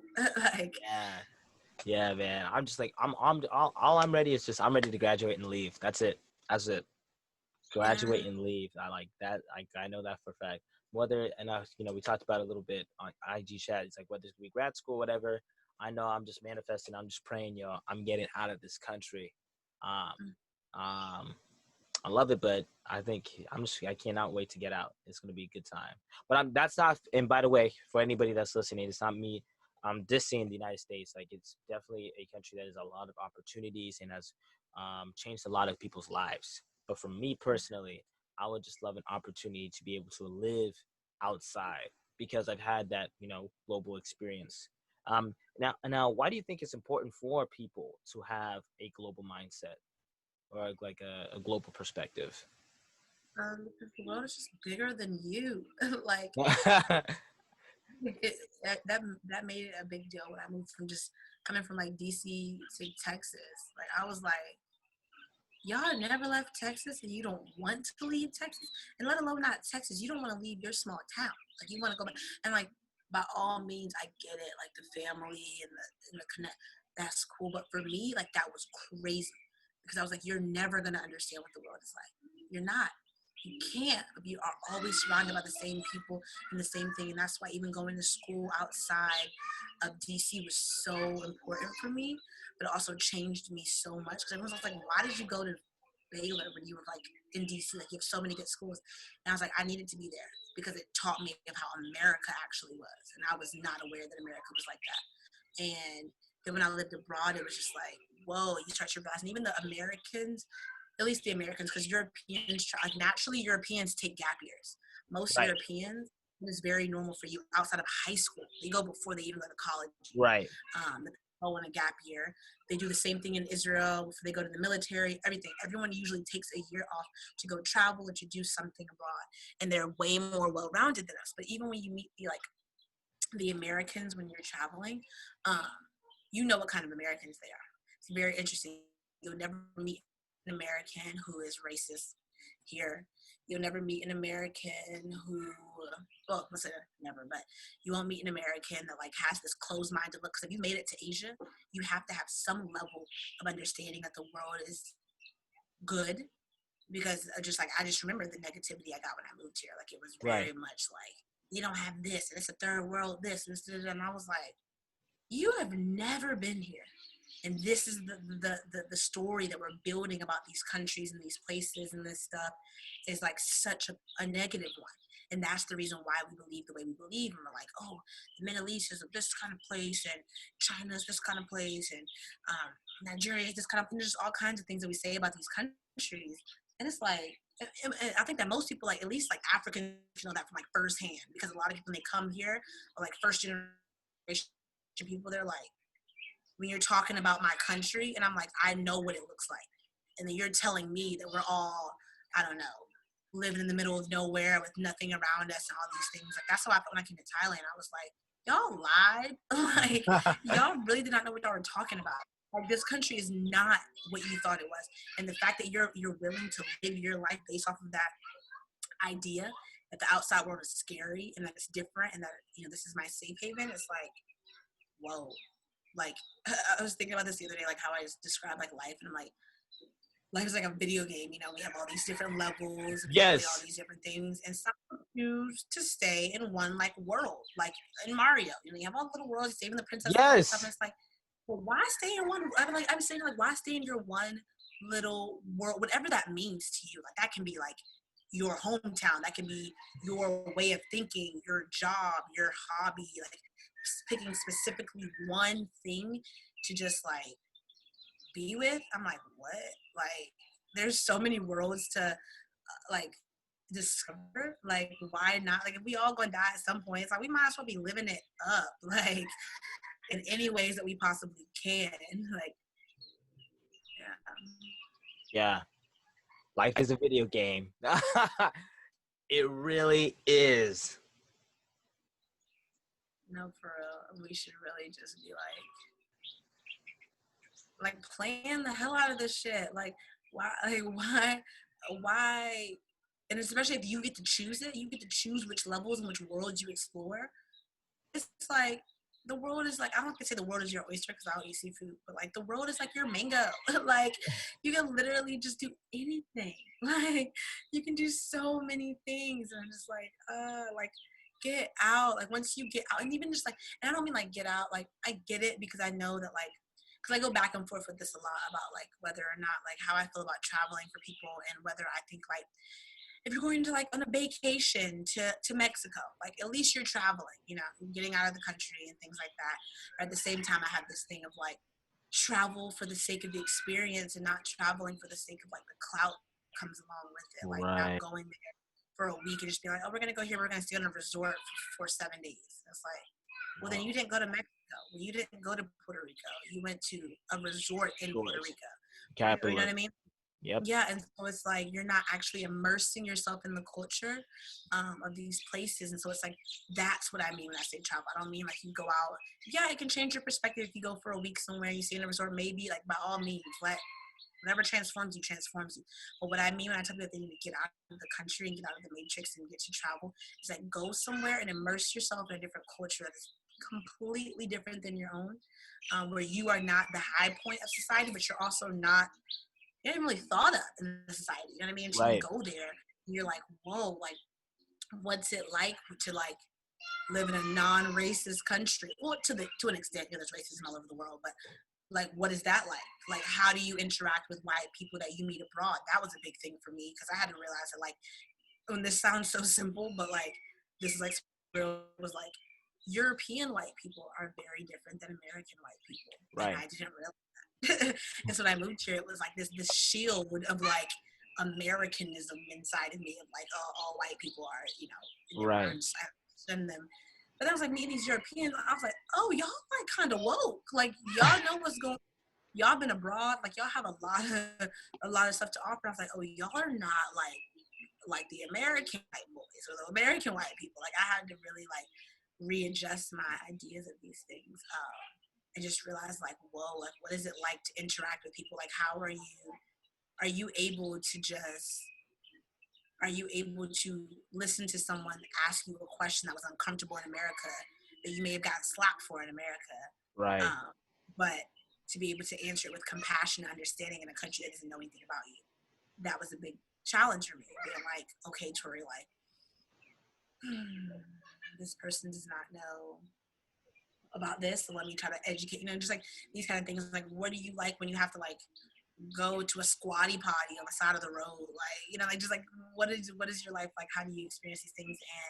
And that stuff will change you. That will really change you. Like from coming from like America, we have hot showers every day. It's like, nah, man, that ain't how it is everywhere. Nope. Like dryers, having to hang your clothes. That's a whole new thing too. When I moved here, I Mm. was like, yeah. I mean, I know like England, they don't like dryers in back there, but like I was just like, oh my gosh, like I don't have dryers. Like, you know, just like all these like these simple things that we take for granted when we were in America. And I was like, oh, I guess you don't really need them. You know, I appreciate a hot shower. When I get a hot shower, I be whoo, like Right. university and the university.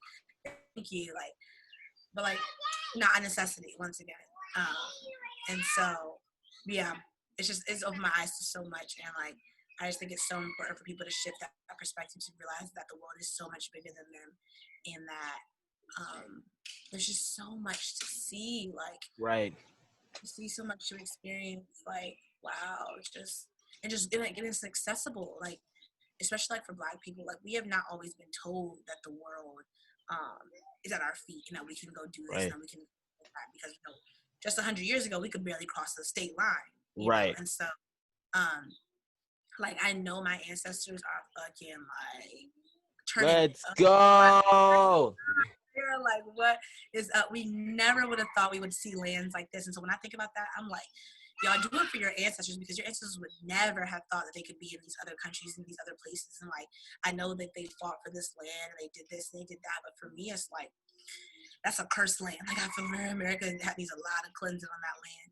And it's like, I'm good. Like I'm seeing this for all of my guides and all of my ancestors and all of my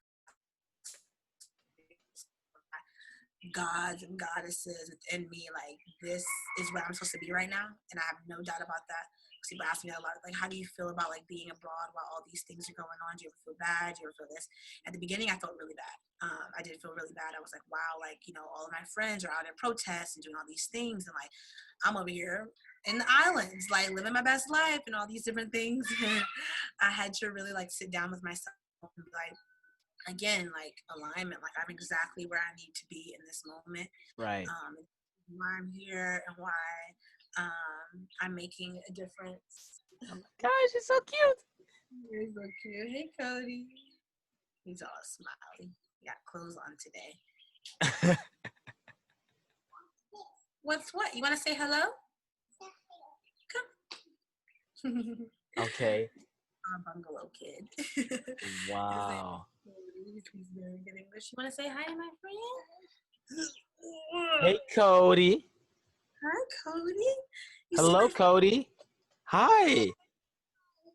Oh my gosh. How are you? Sweaty cup? You want to hold it? Yeah, he's getting distracted by crystals. But yeah, this is Cody, and he comes by. He's like staying in the bungalow next to us, and his mom and everyone works here. And he, big one, here you go. And he just like comes out every day, and he's literally the sweetest little jungle child. Like he'll come out and he'll just be like playing with the plants. And he was pulling them out of the ground one day, and I was like, Right. Cody, you have to say hello to the plants. Like, don't pull them out of the earth. And literally within like 5 minutes, I got him like saying hello to plants versus like pulling them out. And I was like, kids are magnificent. Right. Like, trying to show me like the flowers and all this stuff. And I was like, well, we have to protect them. Like, let's just say hello to them.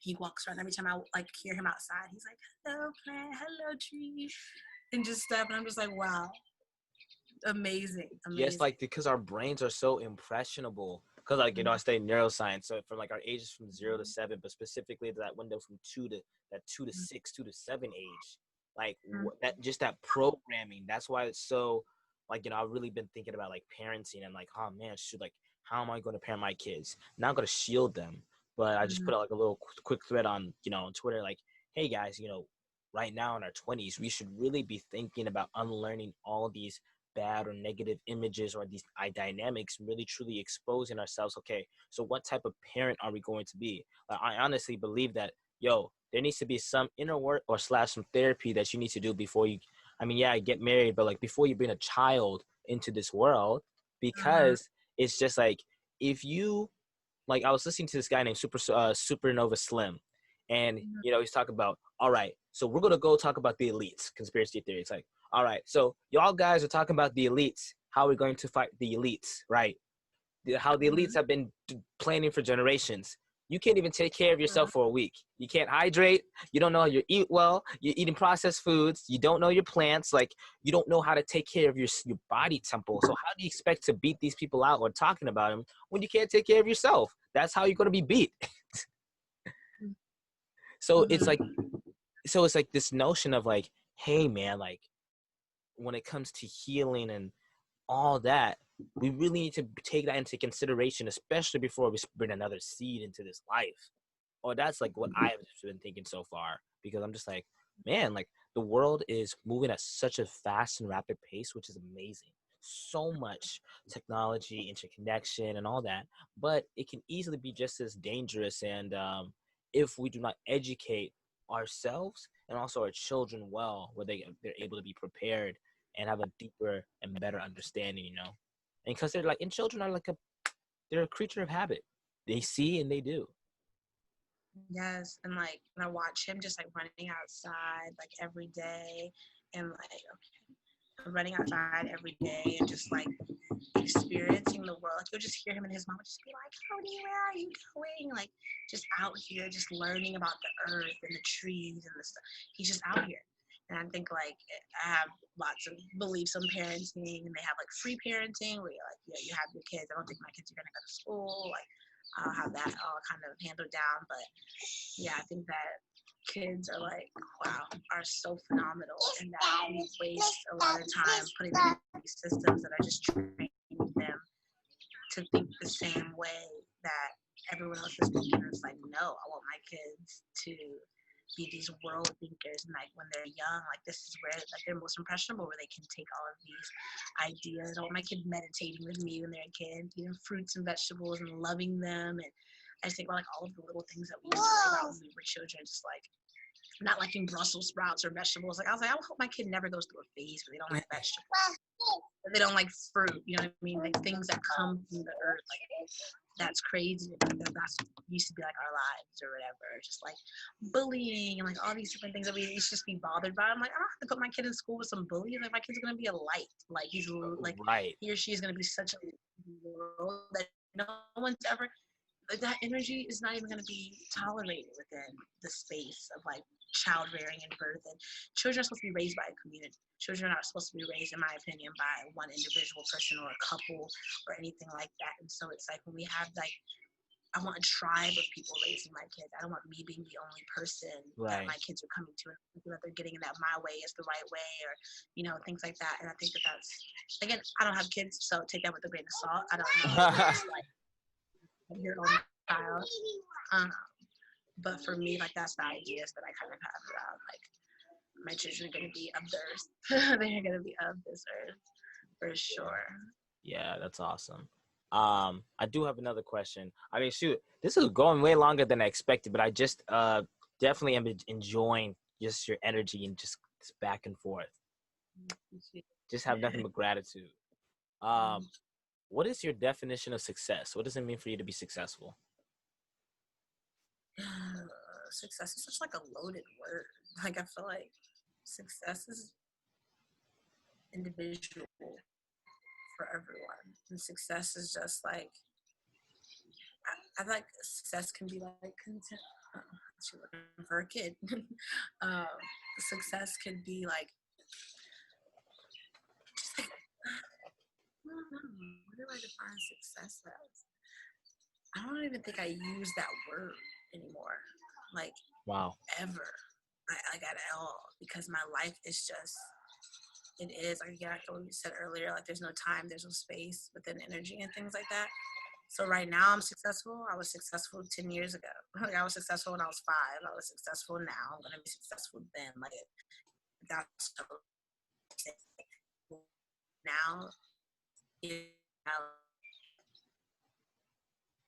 I want to live into existence every single day. And so it's like, I'm already feeling it. I'm already living it. And that's how I think, like, success is determined in my life. It's not like a moment. It's not a thing. It's not a goal. It's not a price, a number, anything like that. It's just like, success has to be now or it's never. Like, right. For me, like, that's just how I think this idea works. It's like, yeah, success is either now or it's never. That's a really good answer. It's now or never. And I guess that's the same thing with, like, this idea of happiness. Like, happiness is where you are now, not whenever, because you'll never get it if you're looking for it somewhere else. You have to find it within yourself, right? Oh, did you hear that? Yeah. Okay, yeah. Yeah, it just came back. Yeah, I didn't know that. No, yeah, I completely agree with that. Like, and like, success has been determined in terms of other people for so long. Like, going to college was based off of, like, my success as a person. Like, going to college, like, I had to accomplish that to be successful. And it's like, every time you accomplish something else, something new becomes like a thing for you to do. And so, yeah, I'm just like, no, I'd rather just let every day be successful. I literally live every day, like, in a way that I'm like, okay, what today can bring me joy? What today can make me feel alive? How can I help someone else today? Like, these are kind of things that, like, drive my successful life. And if I can find joy in something that I'm doing every day, if I can help someone else, bring joy to them in their lives, if I can learn something new, experiencing something new, then, like, that's a good day. Like, I'm Right. good. Like, I'm good. Like, that's it. I don't need, like, a money and number. Like, of course, like, yeah, it'd be nice to be financially stable and have nothing to worry about and things like that. But, like, again, I'm that. Like, I'm able to do what I love every day. Financially stable, able to live and to breathe. I don't have a lot, but, like, I have just what I need, and even more than that. So I'm just always grateful. Like, gratitude rules my life right now. Not right now, all the time. Like, that's awesome. I was talking to my mentor today too, and I was like, listen to this quote. And this quote was saying, "The poor man that is enjoying his life is shitting on the rich man at Wall Street with $1 million and having snorting cocaine." Yeah, exactly. Like, it's such an extreme. I'm like, oh, okay, that's a nice quote. But I mean, but it's true though. It's honestly true. I watched this video of, like, this man talking about, like, Jerry Lorenzo, American fashion, like, icon, and this lady, like, was interviewing this homeless man, and he was saying, like, man, I only have $1.68 in my pocket, but I'm richer than most people because of, like, life and experience, and that's awesome. Dawn, this is these last 2 questions to wrap up the end of the show. My first question is, What are 3 things that you would tell to your high school senior self? 3 things I would tell to my high school senior self. Who? Yeah, that's good, right? Uh, that's really good. I think something along the lines of just like be yourself.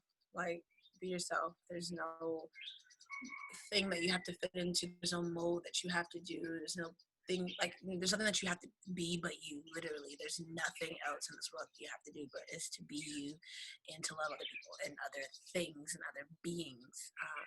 And so just to be yourself. Another one is like trust your intuition. I wish I knew this earlier. Like I wish that I trusted myself way earlier. And that just because everyone has your best interest in mind doesn't mean that it's you, like it's for you. And so you know best. Like don't let anyone tell you like, oh, I know what you better than I know you. Like I know you better than you know yourself. No, they don't. Like that's not something I identify with. Like I know myself better than anyone can know me.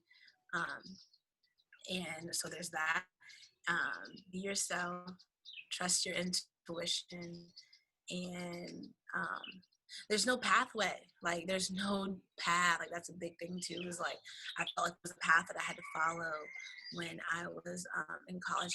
Like I had to go to college and I had to do this and I had to do that. And there's no blueprint. There's none. Like zero. Like whoever told you there's a blueprint is lying to you. Like even if you want to be a doctor, take off 10 years. Like there's no blueprint. You can literally be anything you want and do anything you want whenever you want it and any time that you want. Like, oh, I wish I could say that and people would like feel it in their soul because I know how hard it is for us to feel that and to understand that. But it's like truly no blueprint, no right way to do anything. Just like just do it. Just do. Just do it.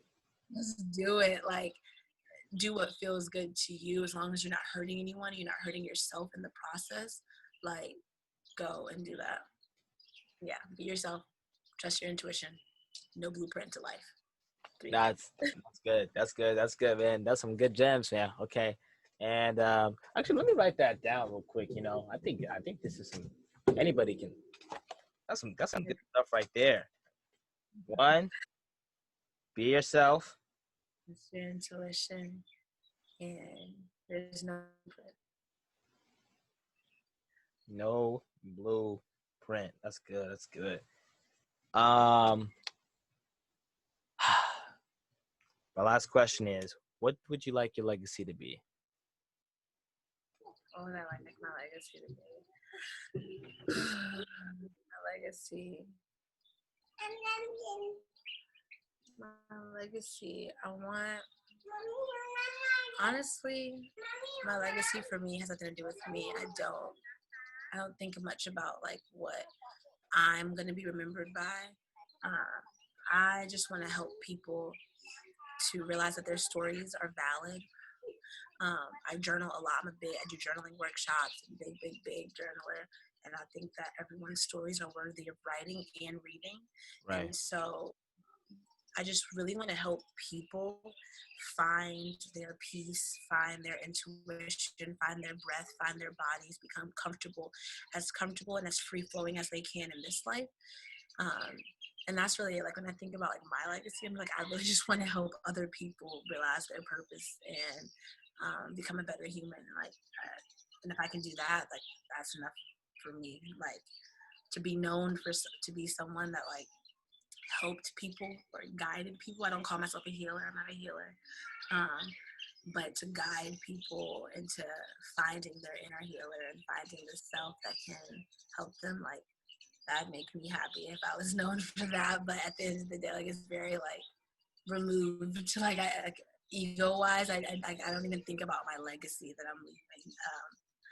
I do think I do a lot of like like rebirthing work and work with like my ancestors and kind of like healing ancestral traumas and things like that. So I do want like a clear lineage after me, that doesn't bring on any of the traumas that I had from my past. So if I think of like a legacy that way, then like, yeah, like I just want to make sure it's free flowing, clean energy flowing to Yeah. my children and the children after them, and to just keep that kind of yeah, healthy energy flowing through my bloodline, I guess. Wow. Awesome. Man. Uh yeah, this was arguably one of my favorite episodes. I should know a lot of episodes I've been. Man, I just love doing this. And this episode again is just another reminder of, man, I love this, man. Oh man. Um this is my next segment. My next segment, or the way that I wrap up the show, is called the Speak Life segment. You know, with being a Christian, James says speak life, time, whatever.